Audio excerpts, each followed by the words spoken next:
अब जो उन्वान असल आज का है वो ये है कि मौत के वक्त सबको तकलीफ होती, कोई आसानी से नहीं मरता। ये जो हम देख रहे होते हैं ना कि इंसान आसानी के साथ बिल्कुल आराम से पड़ा हुआ होता है, पुरसुकून एकदम, वो कोई सुकून नहीं होता। मरने से पहले उसके जिस्म को फरिश्ते बांध देते हैं और उसकी आवाज चिल्लाने की खत्म कर दी जाती है, ताकत। उस पर पहाड़ों जैसी मुसीबत और मुश्किल होती है, लेकिन सराहने खड़े रहने वालों को यूं लगता है कि ये बिल्कुल आराम से लेटा हुआ है। बाज लोगों को जो मौत के वक्त तकलीफ दी जाती है वो बतौर अजाब दी जाती है, और बाज लोगों को जो तकलीफ दी जाती है वो अजाब के तौर पे नहीं दी जाती। उसकी कुछ वजूहात हैं। अगर वो गुनहगार है और अल्लाह उससे मोहब्बत करता है गुनहगार से, तो उसको अल्लाह तकलीफ देता है ताकि उसके गुनाह इस तकलीफ के सदके यही खत्म हो जाए। और बाज वो होते हैं जो अल्लाह के महबूब होते हैं, उन पर तो और ज्यादा तकलीफ, जो जितना महबूब होता है उसको उतनी ज्यादा तकलीफ मौत के वक्त होती। ये भी रिवायत है।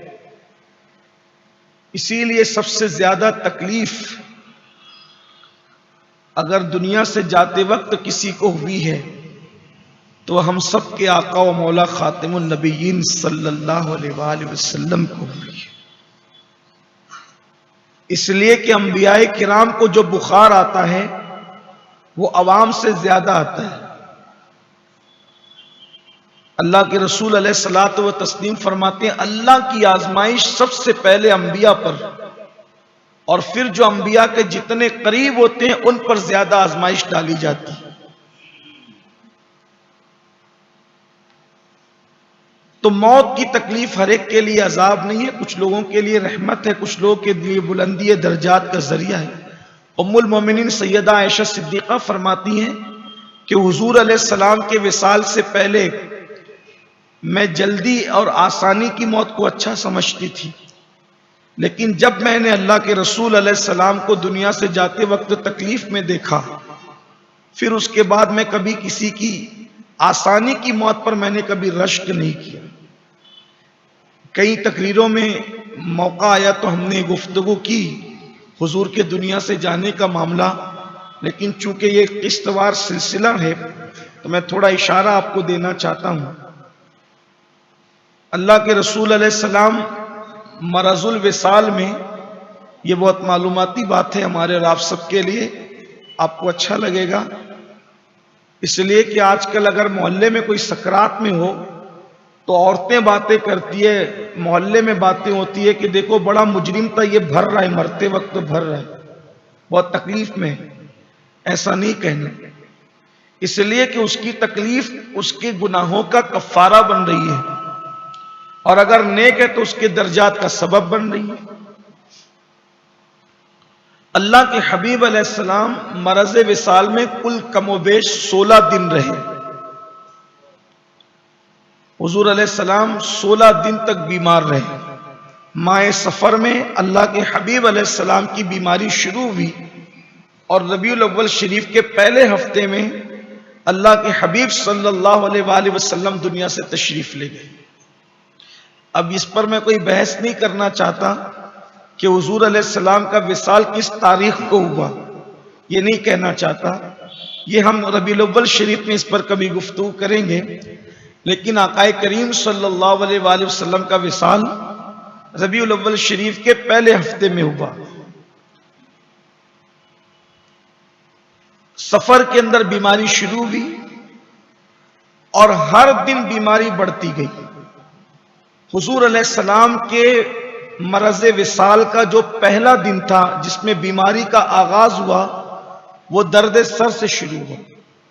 हुजूर अलैहिस्सलाम को मरज़ विसाल का पहला जो हाजिरी थी मौत की, वो दर्द सर से शुरू हुई, फिर उसके बाद बुखार की कैफियत, और फिर बीमारी इस हद तक बढ़ी कि अल्लाह के हबीब अलैहिस्सलातु व तस्लीम बतकाज़े बशरियत चल न सके।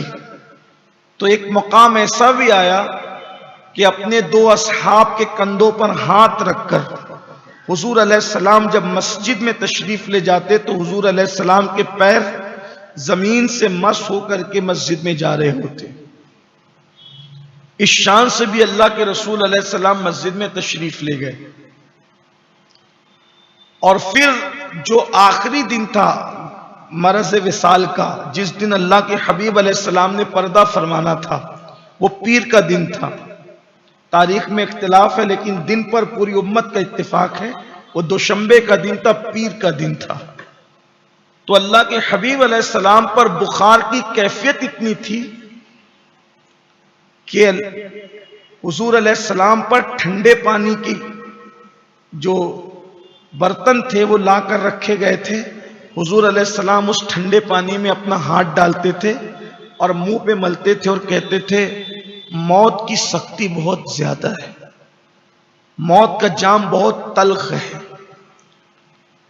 यहां पर मैं एक बात आपसे अर्ज करूंगा, हम बहुत शायरी करते हैं,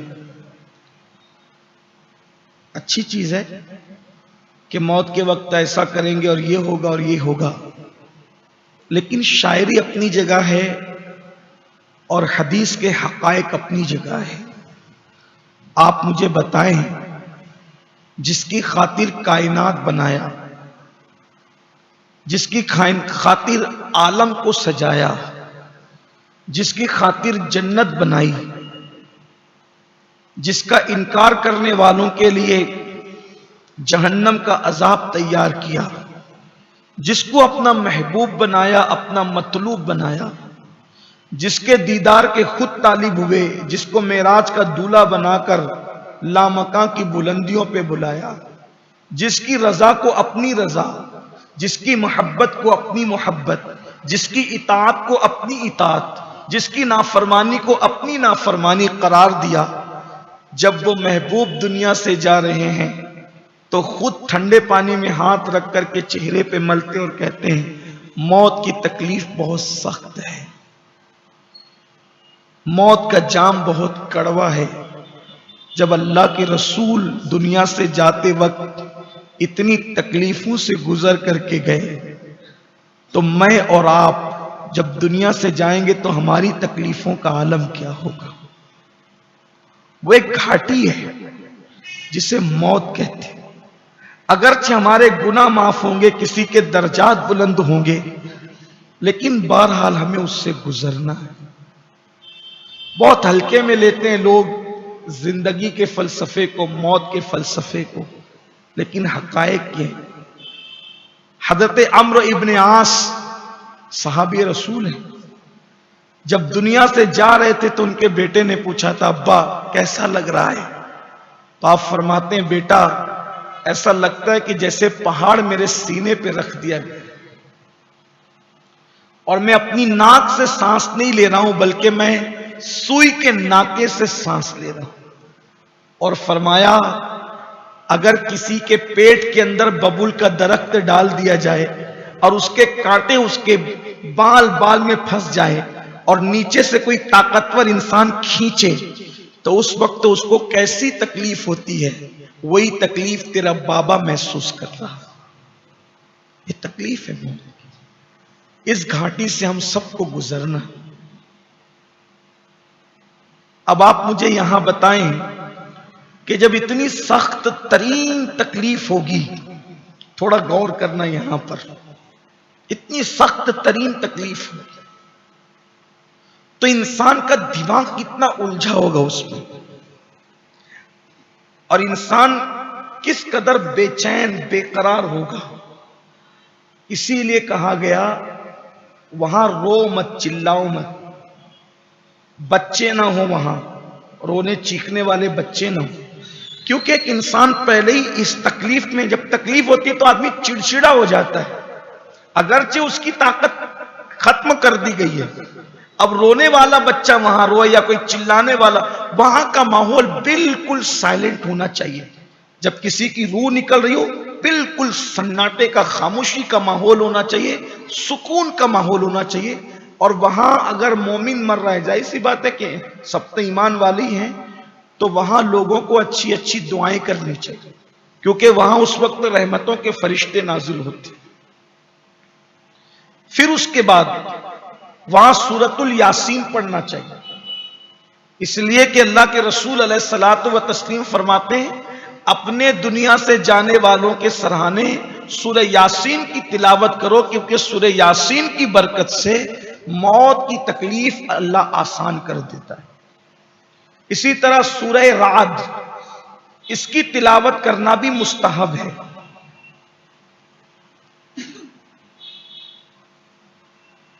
और फिर जो वहां मौजूद हैं वो कलमे की तलकीन करें। अब कलमे की तलकीन करने में भी लोग जहालत करते हैं, उसको हाथ लगा लगा करके वो मोहल्ले की बड़ी बूढ़ी औरतें आती है और वो कहती है कलमा पढ़ो, कलमा कलमा पढ़ो, कलमा पढ़ो, जो आता है बोलता कलमा पढ़ो। उस पर इतनी तकलीफ है और तुम हाथ से उसको मजीद धक्के दे दे के कहते हो कलमा पढ़ो। अब उस चिड़चिड़ेपन में अल्लाह ना करे अगर वो उस कैफियत में कह दे कि माज़अल्लाह मैं नहीं पढ़ता, तो क्या होना है? हालांकि उस वक्त माज़अल्लाह अगर कोई कलमे का इनकार कर दे उस तकलीफ में, तो अहनाफ के नजदीक उस पर हुक्म कुफ्र नहीं है, उसको काफिर नहीं कहा जाए। लेकिन ऐसा नहीं करना चाहिए। कलमे की तलकीन का मतलब यह है कि उसके पास बैठकर मध्यम आवाज में जो वो सुन सके और उसको भला मालूम हो, विर्द करें, ला इलाहा इल्लल्लाह, ला इलाहा इल्ला, इस तरह से।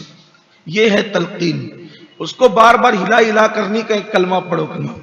फिर उसके बदन को खुशबू लगा दे, वहां खुशबू का माहौल करें, हो सके तो फूल रखें। इस तरह से बुलंद आवाज से भी मुराद ये कि वही जो कि बार ना हो, इसलिए कि जिस दिन सर में दर्द हो और कोई हमारे पास चिल्लाए तो कैसे आदमी चिड़चिड़ा होता है, बुखार हो तो भी उसके पास कोई चिल्लाए तो चिड़चिड़ा होता है।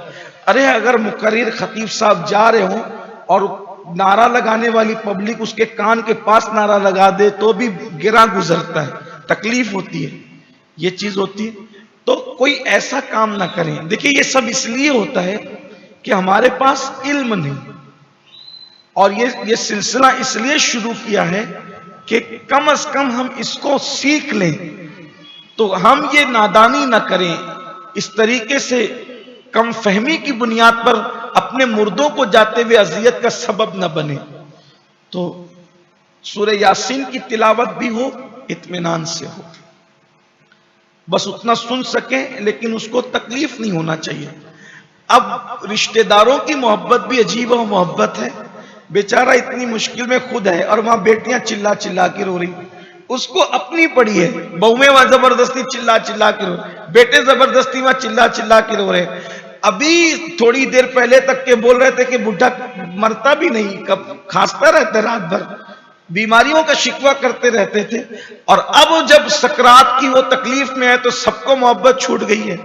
वहां सुकून का माहौल होना चाहिए था। इसीलिए इमाम अहले सुन्नत सैयदी आला हजरत इमाम अहमद रजा खान मुहद्दिस बरेलवी रहमतुल्लाह अलैह जब दुनिया से तशरीफ ले जाने लगे तो आपने 2 घंटा चंद मिनट पहले एक वसीयतनामा लिखवाया जिसको वसाया की शक्ल में शाये किया गया, और आपने यही फरमाया कि जो तस्वीर वगैरह है वो सब हटा दो, यहां से कोई नोट वगैरह कुछ अगर हो तो उन्होंने तो बतौर तकवा कहा कि मेरे कमरे से निकाल दो। फिर फरमाया कि जब मुझ पे सकरात की कैफियत तारी हो तो एकदम बर्फ की तरह ठंडा पानी मुझे पिलाया जाए, एकदम ठंडा पानी। और फरमाया कि मुस्तफ़ा रजा यानी उनके छोटे शहजादे हमारे दादा मुर्शिद हुजूर मुफ्ती आजम से फरमाया कि सूरह यासीन और सूरह रात की तिलावत करो। तो हालांकि हालत सकरात में भी देखिए अल्लाह वालों की शान होती है, उन लोगों को सकरात और तकलीफ के वक्त भी अल्लाह ताला वो बोझ तो उठाते हैं तकलीफ का, लेकिन उनकी अक्ल अक्सर लोगों की सलामत रहती है।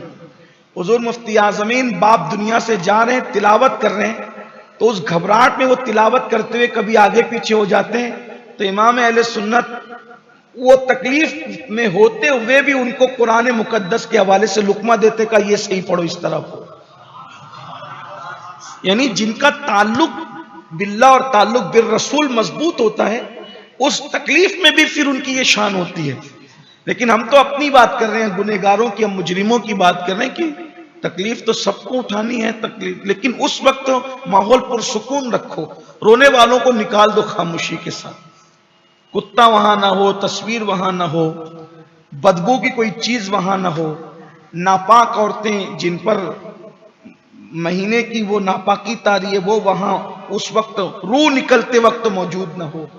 इसी तरीके से कोई जुनबी जिस पर नापाकी हो, जनाबत की हालत, वो वहां मौजूद ना हो। माहौल बड़ा नेक और जब वो पारसाई का हो, बड़ा पुरसुकून हो, इसलिए कि अब वहां आ वो लोग रहे हैं जो हमेशा नहीं आते। एक तो आना किसने? हजरत इजराइल ने। इजराइल कोई मामूली जात नहीं है, फरिश्तों में रुसुल मलाइका में उनका शुमार होता है। वो 4 बड़े फरिश्तों में आना इजराइल ने। मैं तो ये भी कहता हूं कि मैयत वाले घर में भी रौनक होती है मोमिन के यहां, क्योंकि आ कौन रहा है? इजराइल आ रहे हैं, और वो भी 70,000 फरिश्तों के साथ। अगर मोमिन जा रहा है और वो एक कतार लगा करके खड़े होते, और इतना खूबसूरत उसकी रूह के लिए जन्नत का कफन होता है, और वो आते हैं और फिर रूह निकालते हैं। अब आपने सुना होगा कि हदीस पाक में आता है कि मोमिन की रूह ऐसे निकलती है जैसे आटे से बाल निकल जाता है, ऐसे रूह निकलती है। तो ये सारी तकलीफ रूह के निकलने से पहले की है। ये सारी तकलीफ जिसका मैंने जिक्र किया, ये रूह के निकलने से पहले की है। लेकिन रूहे मोमिन निकलती है तो फिर उसी तरह निकलती जिसका तस्करा किया गया।